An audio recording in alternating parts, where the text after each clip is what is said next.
Good morning, नमस्कार। सांख्यिकी statistics आंकड़ा प्रबंधन व विश्लेषण। आंकड़ा प्रबंधन विश्लेषण ये क्या है? ये अध्याय है। ये पाठ का नाम है। कक्षा 9वीं के अंतर्गत डाटा हैंडलिंग एंड एनालिसिस।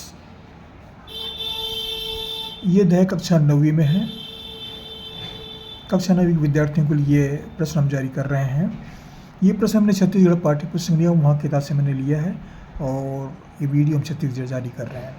इस तरह के प्रश्न जो हैं ये आय चित्र बनाने के लिए किया गया। आय चित्र जो है ये बनाने के लिए परीक्षा में भी आता है। ये प्रश्न के स्वरूप बदल जाएंगे लेकिन आय चित्र बनाने के लिए आता है। ये तो जरूर पढ़िएगा।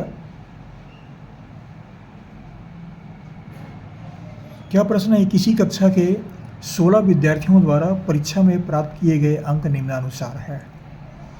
प्राप्तांक 10 से 20, 20 से 30, 30 से 40, 40 से 50, 50 से 60। विद्यार्थियों की संख्या क्या दिए हैं? 1, 4, 3, 2, 6। फिर क्या कहते हैं? इन आंकड़ों के लिए आय चित्र बनाइए। आय चित्र बनाना है, इसको तैयार करना है। आय चित्र कैसे तैयार करें? तो इस प्रश्न में देखें, इसको पहले अवलोकन करते हैं, देखते हैं, पढ़ते हैं। 10 से 20 क्या है? 10 से 20 के बीच नंबर पाने वाले केवल एक विद्यार्थी हैं। 20 से 30 के बीच नंबर पाने वाले 4 विद्यार्थी हैं। वैसे 30 से 40 के बीच 3 विद्यार्थी हैं। 40-50 का 2, फिर यहाँ पर 6 विद्यार्थी हैं। ये प्रश्न का तात्पर्य है। ये 10 से 20 के बीच मध्य में अंक पाने वाले केवल एक विद्यार्थी हैं, वैसे सब हैं ये। तो इसके लिए कह रहे हैं 16 विद्यार्थियों की संख्या कितनी है? 16 है। 6 2 8, 3 11, 4 15 और 1 16। ये 16 विद्यार्थी हो गया। ये गणना 16 आ गया। इतनी बातें स्पष्ट है। अब यहाँ पर थोड़ा सा और बताना चाहूँगा, क्योंकि ये प्रश्न जो है आपको इस तरह से और भी सवाल में पढ़ने पड़ेंगे। ये 10 से 20 क्या है? ये 10 को हम निम्न सीमा बोलते हैं, 20 को उच्च सीमा। बड़ी संख्या को उच्च सीमा, छोटी संख्या को निम्न सीमा। वैसे 20-30 में ये 30 जो है उच्च सीमा है, 20 जो है निम्न सीमा है। 20 से 30 क्या है? ये वर्ग का आकार है। ये वर्ग आकार में कितने का अंतर है? 10 का अंतर है। ये इसमें 10 का अंतर, इसमें 10 का अंतर है। अगला वर्ग कौन सा है? 30 से 40 है। इसमें कितने का अंतर है? 10 का अंतर है। इसका निम्न सीमा क्या है? 30। उच्च सीमा क्या है? 40। इसमें निम्न सीमा 40, उच्च सीमा 50। ये सब अलग अलग वर्ग हैं। अलग अलग वर्ग में ये सब विद्यार्थियों की संख्या दी गई है। तो इस तरह से ये प्रश्न का एक आशय जो हमको बताने जा रहे हैं। अब हम क्या बनाएंगे? आय चित्र बनाएंगे। आय चित्र, तो आय चित्र बनाने के लिए हमें ग्राफ पेपर की आवश्यकता पड़ती है। चाहे तो अब ऐसे ही बना लेंगे पूरा कागज में, लेकिन ग्राफ पेपर ज़्यादा स्पष्ट होता है। ग्राफ पेपर में बनाया ज़्यादा अच्छा है ये। तो ग्राफ पेपर तैयार करने के लिए हम ग्राफ पेपर का सहयोग लेते हैं। ये देख रहे हैं आप, ये जो क्षैतिज रेखा है, ये क्षैतिज रेखा, ये एक्स अक्ष कहलाता है। एक्स डेश एक्स अक्ष या एक्स अक्ष बोलते हैं। 10, 20, 30, 40 ये सब लिखा है ना, यहाँ पर एक्स लिखा हुआ, ये एक्स अक्ष है। ये क्षैतिज आकार में है, ये क्षैतिज है ये। और जो खड़ी रेखा दिख रही है ये वाई अक्ष है। ये वाई अक्ष है। ये मैंने यहाँ पर वाई लिखा है। ये वाई अक्ष है। वाई अक्ष में ये जो बिंदु दोनों एक्स और वाई दोनों कट रहे हैं, ये मूल बिंदु कहलाता है। मूल बिंदु निर्देशांक 0 0 होता है। अब यहाँ पर ये जो नीचे एक्स अक्ष में है, इसको यहाँ पर हम प्राप्तांक दर्शाए हैं। प्राप्तांक को एक्स अक्ष में, और जो विद्यार्थियों की संख्या है, ये विद्यार्थियों की संख्या, इसको वाई अक्ष में लिखा गया है। वाई अक्ष में ये प्रत्येक में 10-10 खंड है। इसमें देखिए यहाँ से यहाँ तक देखेंगे तो 10-10 खंड है। 10 खंड बराबर एक विद्यार्थी, फिर अगर 10 खंड बराबर एक विद्यार्थी। वाई अक्ष में 10 खंड बराबर एक विद्यार्थी, और एक अक्ष में ये एक अक्ष है, यहाँ पर 10 या एक बड़ा खंड है। एक बड़ा खंड जो है वह 1 सेंटीमीटर के बराबर होता है। ये 1 सेंटीमीटर मानते हैं इसको, लगभग मान चलते हैं 1 सेंटीमीटर। तो ये 0 से 10 के बीच प्राप्तांक है। तो इसको एक वर्ग का आकार माना गया है। ये पूरा वर्ग का आकार आएगा। ये x अक्ष के नियतांक है। ये यहाँ पर नीचे की आवश्यकता नहीं पड़ेगी, इधर भी आवश्यकता नहीं है। हम केवल धनात्मक अंकों को ध्यान दे रहे हैं, क्योंकि प्राप्तांक धनात्मक होते हैं और विद्यार्थियों की संख्या भी धनात्मक होती है। इधर जो नीचे लेते हैं, नीचे संख्या, ये y में ऋणात्मक संख्याएं आती है, इनकी आवश्यकता हमें नहीं पड़ेगी, क्योंकि विद्यार्थियों की संख्या ऋणात्मक नहीं होती। वैसे ही प्राप्तांक भी ऋणात्मक नहीं है। ये ऋणात्मक क्षेत्र है। ये ऋणात्मक मान यहाँ पर -10, -20, -30 ऐसा लिखेंगे, तो प्राप्तांक -10, -20 पे नहीं होते, ये धनात्मक होते हैं। तो हमें केवल इतने भाग की आवश्यकता है। ये इस भाग की आवश्यकता हमें नहीं है, इसलिए इसकी गणना नहीं कर रहे हैं। अब देखिए, इसमें 10 से 20, 20 से 30 ये प्राप्तांक दिए गए हैं। ये 10, प्रत्येक 10 खंड में प्रत्येक में बराबर बराबर अंक है। ये इस तरह से एक चित्र बना सकते हैं। अब यहाँ पर क्या दिया गया है, 10 से 20, 0 से 10, 0 से 10 में प्राप्तांक कितना है, 1 है।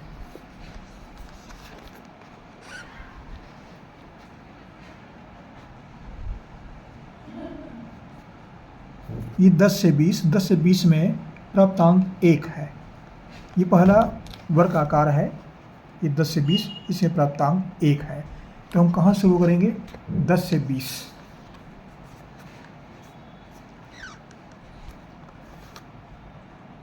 दस से 20 ये प्राप्तांक इनका 1 है। तो हम एक कहाँ, ये एक विद्यार्थियों की संख्या, तो हम यहाँ तक रहेंगे, आगे नहीं बढ़ेंगे। तो ये संख्या इसकी क्षैतिज जाती है तो यहाँ तक पहुँचते हैं।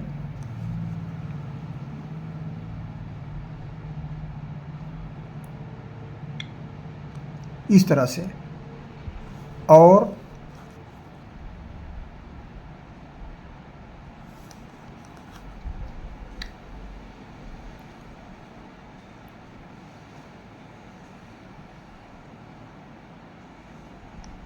दस से 20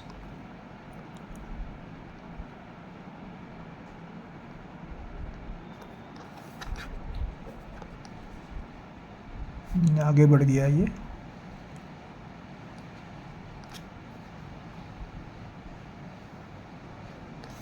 10 से 20 के बीच में इस तरह से बन रहे हैं। ये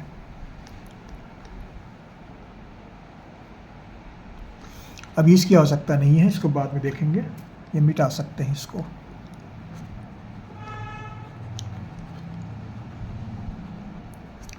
तो ये 10 से 20 के लिए वर्ग तैयार हुआ। अब अगले में 20 से 30 के लिए, 20 से 30 के लिए 4 है। देख रहे हैं, ये 20 से 30 है। 20-30 में इसकी विद्यार्थियों की संख्या 4 है। तो हम y अक्ष में 4 लेंगे और x अक्ष में 20 से 30। y अक्ष में 4 ले रहे हैं तो ये 4 यहाँ तक आता है। ये 4 है y अक्ष में। तो आगे बढ़ते हैं इस तरह से। तो ये 20 से 30 इस रेखा में आके जुड़ जाता है, यहाँ से यहाँ तक आएगा, ये इस बिंदु तक। स्केल का प्रयोग करके हम फिर से बढ़ा देते हैं इसको।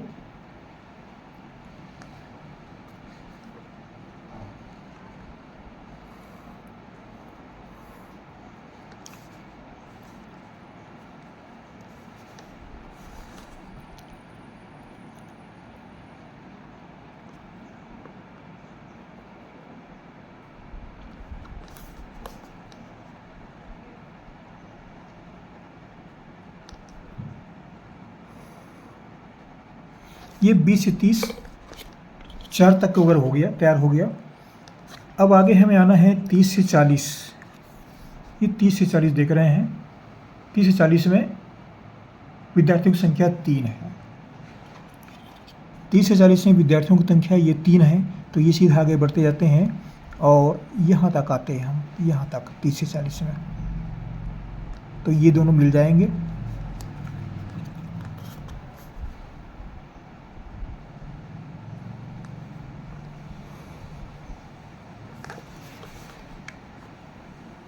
ये 3 वाली रेखा मिला देंगे, 3 वाली बिंदु से।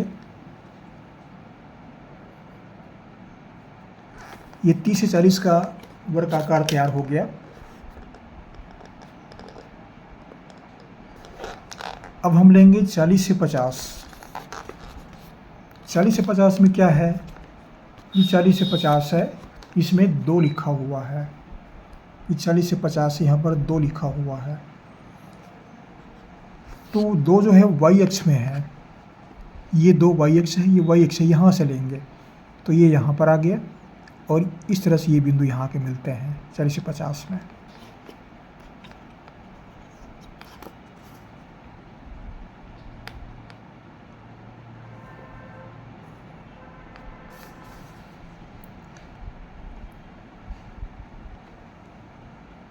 तो 40 से 50 का ये आयत चित्र हुआ, वर्गाकार हुआ। अब 50 से 60, 50 से 60 में विद्यार्थियों की संख्या कितनी है, ये 50 से 60 है, 50-60 में 6 है, 50-60 में 6 विद्यार्थी हैं। तो ये 50 से 60 हुआ और 6 विद्यार्थियों की संख्या, तो 6 किस में आएगा, ये वाई अक्ष में। तो वाई अक्ष में यहाँ पर आ रहा है 6, ये 6 है। ये इस रेखा से आगे बढ़ते जाते हैं यहाँ तक, हाँ ये 60 वाली लाइन है, ये 60 है। यहाँ से ऊपर बढ़ते हैं, ये 2 बिंदु यहाँ करा के मिलता है ये।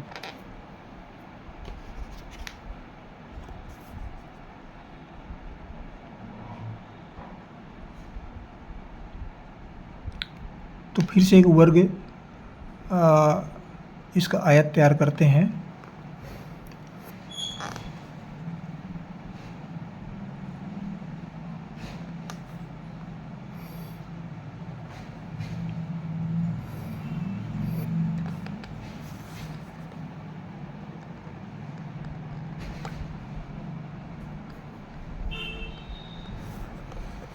किस तरह दे सकते हैं, ये आयत चित्र तैयार हुआ।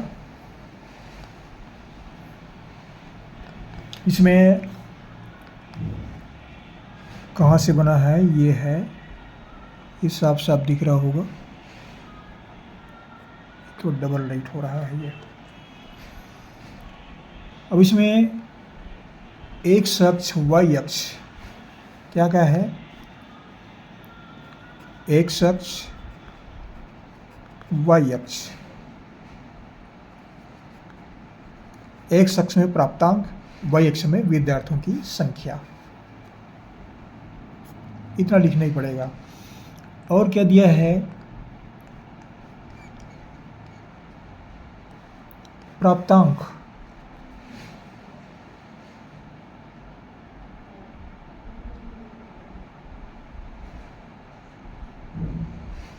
एक सेंटीमीटर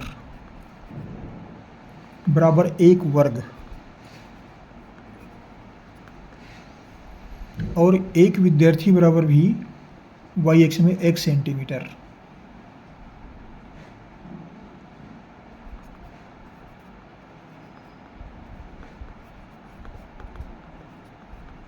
एक सेंटीमीटर या एक बड़ा खंड, ऐसा भी कह सकते हैं। एक बड़ा खंड में प्रत्येक में 10-10 खंड होते हैं, 10 खंड को 1 मिलीमीटर मान के चलते हैं इतना। तो ये इस तरह से आयत चित्र तैयार कर सकते हैं। ये चित्र स्पष्ट दिख रहा होगा। आयत चित्र बनाने के लिए परीक्षा में आता है, हम थोड़ी सावधानीपूर्वक बता रहे, थोड़ा समय लगता है, लेकिन समय लेकर के हमको वीडियो को तैयार कर रहे हैं, बता रहे हैं आपको। अगर पढ़ेंगे तो निश्चित रूप से इस प्रश्न को आप तैयार कर लेंगे, बना लेंगे। इसको तैयार करने में कोई कठिनाई नहीं जाएगा। ये आयत चित्र जो है ग्राफ में ज़्यादा स्पष्ट बनता है। आप चाहें तो कोरा पन्ने बना लेंगे, लेकिन ज़्यादा स्पष्ट रहता है ये।